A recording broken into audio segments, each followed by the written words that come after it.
Semoga kita dapat menjadi bangsa yang tangguh dan mampu bertahan melewati pandemi COVID-19 yang saat ini tengah melanda dunia. Hadirin yang kami muliakan, Gathering Komunitas 2001 akan berlangsung selama 2 hari yang mengangkat tema Unity and Diversity yang merefleksikan bahwa semangat bersama dalam keberagaman masih menyala untuk menggairahkan kembali sektor pariwisata di tengah pandemi COVID-19. Kegiatan ini akan diisi dengan materi-materi menarik untuk pengembangan potensi para pelaku atau komunitas pariwisata. Sasaran kegiatan ini hendaknya selalu diarahkan untuk memberdayakan masyarakat yang tergabung dalam berbagai komunitas. Tidak terkecuali komunitas pariwisata, seni dan budaya yang ada di Kota Langsa untuk dapat mengangkat dan mempromosikan objek-objek pariwisata. Acara kegiatan Gathering Community Kota Langsa dengan ini resmi saya nyatakan dibuka.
Supaya pada saat nanti kita berinteraksi, saya bisa menulis nama-nama dari sekalian.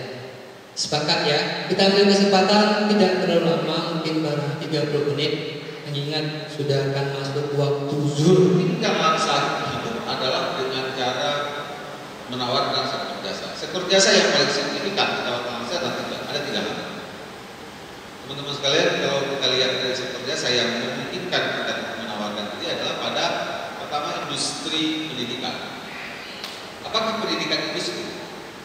Pendidikan bisa dinyatakan sebagai industri, tapi juga bisa dinyatakan sebagai kegiatan sosial.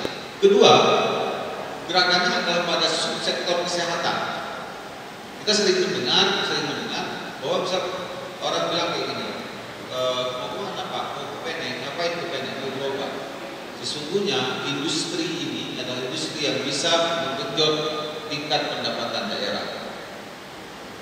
Yang ketiga, yang memungkinkan sekali kita adalah pada sektor jasa, maksud pariwisata ini.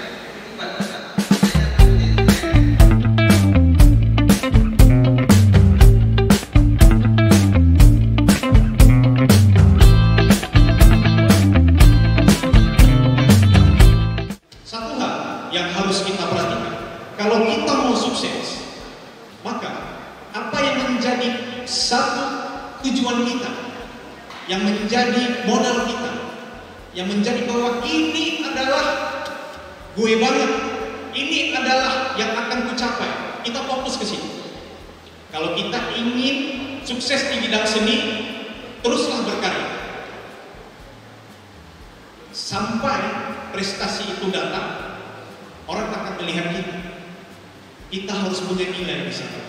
Kalau kita sudah punya nilai, pasti siapapun akan melirik kita, dan kita akan menjadi mitra